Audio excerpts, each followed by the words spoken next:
Hello दोस्तों, कैसे हैं आप लोग। आशा करती हूँ आप लोग अच्छे होंगे। तो आज हम पढ़ेंगे क्लास 6 की एनसीईआरटी हिस्ट्री।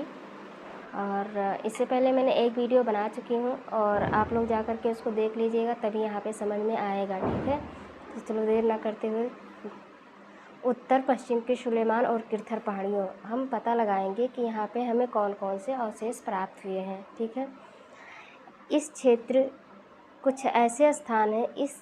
में कुछ ऐसे स्थान हैं जहाँ लगभग 8000 वर्ष पूर्व स्त्री पुरुष ने सबसे पहले गेहूँ तथा जौ जैसी फसलें उपजाना आरंभ किया था, और उन्होंने भेड़ बकरी और गाय बैल जैसे पशुओं को पालतू बनाना भी शुरू कर दिया था।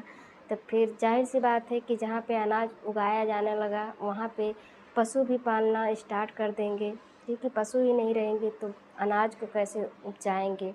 गाय बैल भैंस ये सारी उनके क्या है, खाने के स्रोत हैं। ठीक है, और वो लोग क्या करते थे, गांव में रहते थे।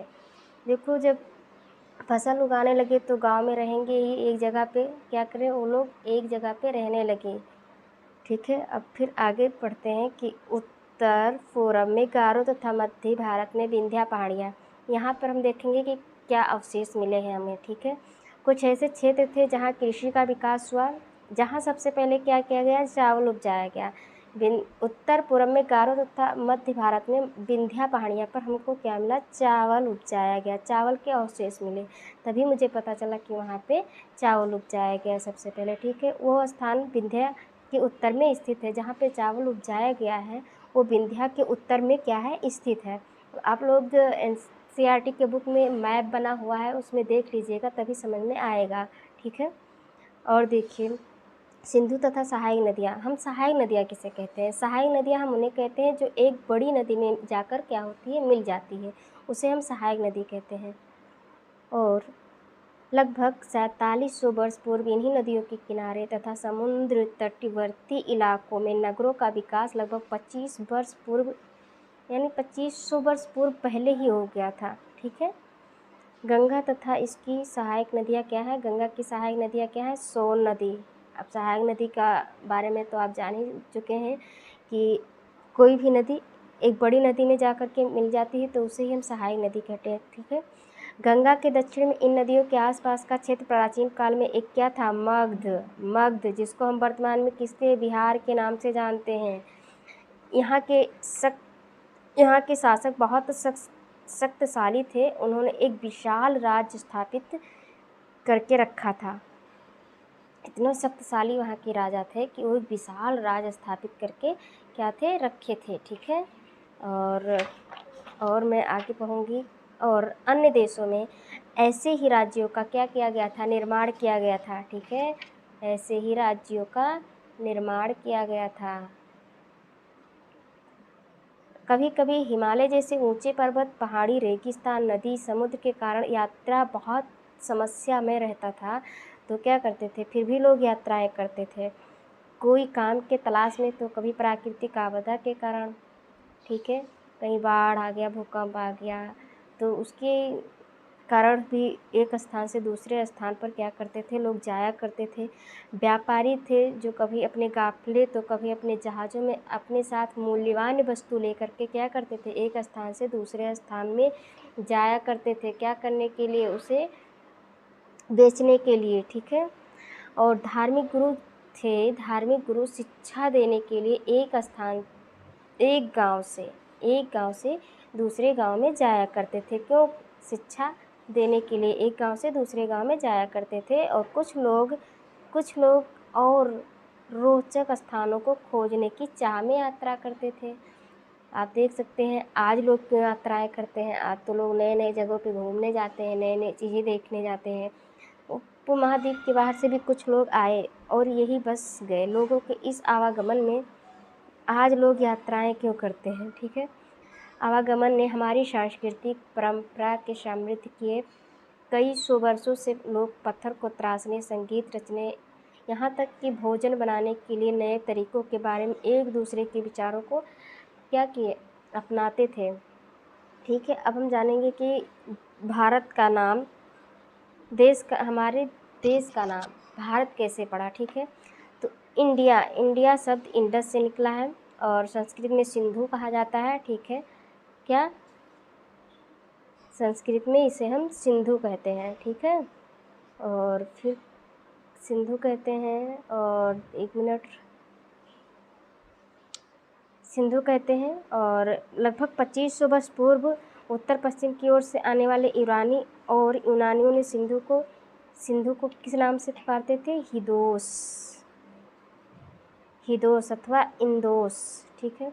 और इस नदी के पूर्व में स्थित भूमि प्रदेश को हम क्या कहने लगे? इंडिया, ठीक है, इंडिया कहा जाता है। भारत का नाम प्रयोग उत्तर पश्चिम में रहने वाले लोगों के एक दूसरे के लिए किया जाता था। इसका उल्लेख हमें संस्कृत के आरंभ में 3500 वर्ष पुरानी एक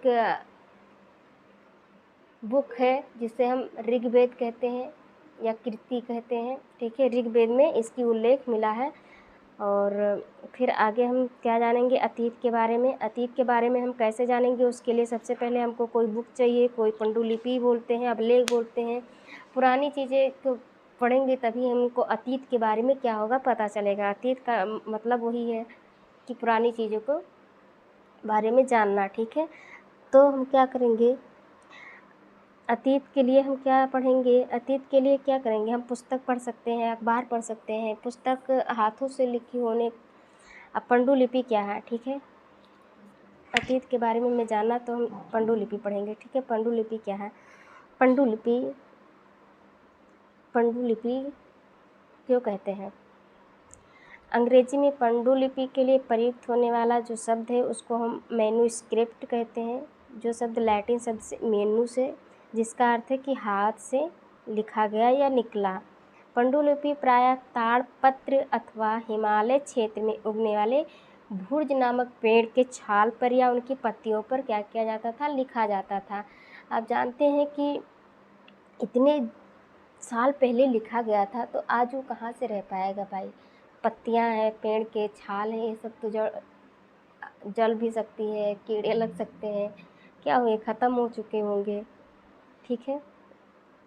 और भोजपत्र, और इस पे जब किसी को निमंत्रण देना होता था तो भोजपत्र के पत्तों पे लिख करके उनको निमंत्रण भेजा जाता था। उसे ही हम क्या कहते थे? कि भोजपत्र कहते थे, ठीक है। और देखिए अब अब पढ़ेंगे हम अभिलेख के बारे में। किसके? अभिलेख के बारे में, ठीक है। अभिलेख क्या है? हम देख लो, इसे देखो, इतने वर्षों में पांडुलिपियों को, जैसे मैंने बताया कि इतने वर्षों में पांडुलिपियों को कीड़ों ने खा लिया और कुछ नष्ट हो गई। फिर भी ऐसे कई पांडुलिपियाँ आज भी उपलब्ध हैं। मतलब पांडुलिपियाँ जो है मंदिर और विहार में पाए जाते हैं। और पुस्तक, धार्मिक मान्यता, व्यवहार, राजा के उसमें जो अब पांडुलिपि में हमें क्या मिलता था? राजाओं के व्यवहार के बारे में, राजा कैसे जीवन जीते थे, और उसमें औषधि और विज्ञान आदि सभी विषयों के बारे में उसमें चर्चा की गई है। किसमें? पांडुलिपि में। और यहाँ पे महाकाव्य, कविता, नाटक भी इसमें है और संस्कृत में लिखी हुई है, जबकि ये प्राकृत और तमिल में है, 2 भाषा में है। प्राकृत भाषा में भी है और तमिल भाषा में भी है। तो आम लोग जो थे वो क्या करते थे? आम लोग जो थे वो लोग प्राकृत भाषा का प्रयोग करते थे, ठीक है। तो अब हम क्या पढ़ेंगे? अभिलेख के बारे में। तो हम अभिलेख का भी अध्ययन कर सकते हैं। कैसे? ऐसे लेख, जो अभिलेख था वो क्या होता था कि पत्थरों पर अथवा धातु पर अपेक्षाकृत कठोर सतह पर क्या किया जाता? उत्कीर्ण करवाया जाता था, और ताकि जल्दी से नष्ट ना हो, ठीक है। और लोग पढ़ें कि कैसे कैसे लोग पहले शासन करते थे, कैसे चलाते थे, ठीक है। तो उन लोग आदेश को तरह उत्कीर्ण करवाते थे ताकि लोग उन्हें देख सके, पढ़ सके, उनका पालन कर सके, ठीक है। अभिलेख भी मिलते हैं जिनमें राजा रानी सहित स्त्री पुरुष ने भी अपने कार्यों के विवरण उत्कीर्ण करवाए हैं। उदाहरण के लिए जैसे शासक लड़ाइयों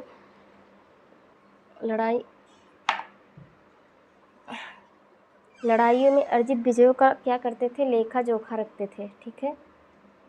लड़ाइयों का लेखा जोखा रखते थे। लेखा जोखा का मतलब है कि कब उसने लड़ाई, कौन से राजा कितने दिन तक राज किए, कौन कौन सी लड़ाई लड़ी, किसने विजय प्राप्त किए, इन सब के बारे में क्या करते थे, लेखा जोखा रखते थे। और ये सब सारी चीज़ें हमें अभिलेख में मिलती है। अभिलेख एक लगभग 2250 वर्ष पुराना अभिलेख जो अफगानिस्तान के कंधार में प्राप्त हुआ है।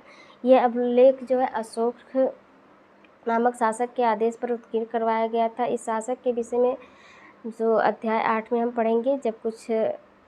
जब हम कुछ लिखते हैं तो किसका प्रयोग करते हैं, लिपि का प्रयोग करते हैं, संकेत से बनी होती है। जब हम कुछ बोलते हैं तो पढ़ते हैं, तब हम भाषा का प्रयोग करते हैं। और जो अशोक का ये अभिलेख है वो 2 भाषा में लिखा गया है, 2 भाषा में लिखी गई है, यूनानी तथा आरामाइक नामक 2 अलग अलग लिपि में लिखा गया है। ठीक है, अब नीचे चलते हैं और पढ़ेंगे अब किसके बारे में, पुरातत्वविद के बारे में।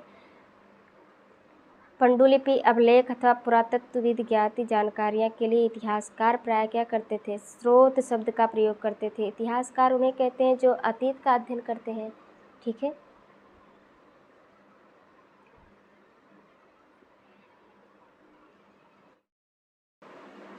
अब हम पढ़ेंगे किसके, पुरातत्वविद के बारे में। पुरातत्वविद जानवर, चिड़िया, मछली की हड्डियाँ भी ढूंढते थे। इसी से उनको पता चलता था कि पहले लोग चिड़िया उड़िया रहती थी कि नहीं रहती थी, मछली वगैरह खाते थे। ठीक है, तो इससे उन्हें ये जानने में मदद मिलती है कि अतीत में लोग क्या खाते थे और वनस्पति के अवशेष बहुत मुश्किल से बच पाते थे। यदि अन्न के दाने अथवा लकड़ी के टुकड़े जल जाते थे तो वह जले हुए रूप में बचे रहते थे। तो इसी से पुरातत्वविदों ने क्या करते थे, उसका पता लगाते थे।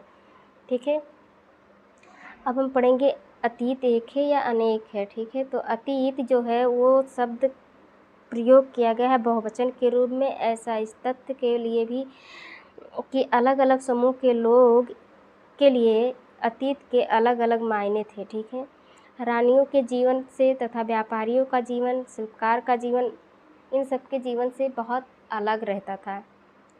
जबकि आज भी देख सकते हैं कि उस समय भी देश के अलग अलग हिस्सों में लोग अलग अलग व्यवहार, रीति रिवाज का पालन करते थे। उदाहरण के लिए कि अंडमान द्वीप के अधिकांश लोग अपना भोजन क्या करते थे, मछलियाँ पकड़ कर करते थे। ठीक है, मछलियाँ। इसके विपरीत शहर में रहने वाले लोग खाद्य आपूर्ति के लिए अन्य व्यक्तियों पर क्या करते थे, निर्भर रहते थे। उस समय के शासक अपनी विजयों का लेखा जोखा रखते थे। यही कारण है कि हम शासकों और उनके लड़ी जाने वाली लड़ाइयों के बारे में काफ़ी कुछ जानते हैं। और शिकारी, मछुआरे, संग्राहक, कृषक अथवा पशुपालक जैसे आम आदमी अपने कार्यों का लेखा जोखा नहीं रखते थे। पुरातत्व की सहायता से हम उनके जीवन के बारे में क्या करते हैं, जानने को हमें मिलती है। ठीक है, अब हम जानेंगे तिथियों के बारे में। तो तिथि क्या है, तिथि जैसे तुम शायद उस दिन की तारीख, माह, वर्ष ऐसे ही कुछ बताओगे। ठीक है, तिथि का मतलब यही होता है कि 2000 इसी तरह का कोई एक वर्ष होगा। वर्ष की गणना ईसाई को सबको ही जानता होगा, ईसाई धर्म, ईसा मसीहा जिसे कहते हैं। ठीक है, ईसाई धर्म के प्रवर्तक कौन थे, प्रवर्तक है ईसा मसीहा। तो तिथि ईसा मसीहा के जन्म की तिथि को ही हम क्या कहते हैं, 2 वर्ष पहले। कहने का तात्पर्य है कि ईसा मसीहा के जन्म के 2 वर्ष के बाद से ईसा मसीहा के जन्म के पूर्व की सभी तिथियां जो है ईसा से पहले के रूप में जानी जाती हैं। और पुस्तक 2000 को अपना आरंभिक बिंदु मानते हुए वर्तमान में तिथियों का उल्लेख करते हैं। ठीक है, कुछ चीज़ें और इसके बारे में जान लेते हैं, जैसे कि अंग्रेजी में हम BC को क्या बोलते हैं, बिफोर क्राइस्ट। क्या, बिफोर, कभी कभी एग्जाम में ये भी पूछ लेता है, बिफोर क्राइस्ट। ठीक है, और हिंदी में इसी को हम ईसा पूर्व बोलते हैं। क्या, ईसा पूर्व। और एडी को हम हिंदी में ईस्वी बोलते हैं। एडी इधर लिख देते हैं, एडी को क्या बोलते हैं, ईस्वी बोलते हैं। ठीक है, और एडी का जो हिंदी इंग्लिश में हम क्या बोलते हैं, एनो डोमिनी,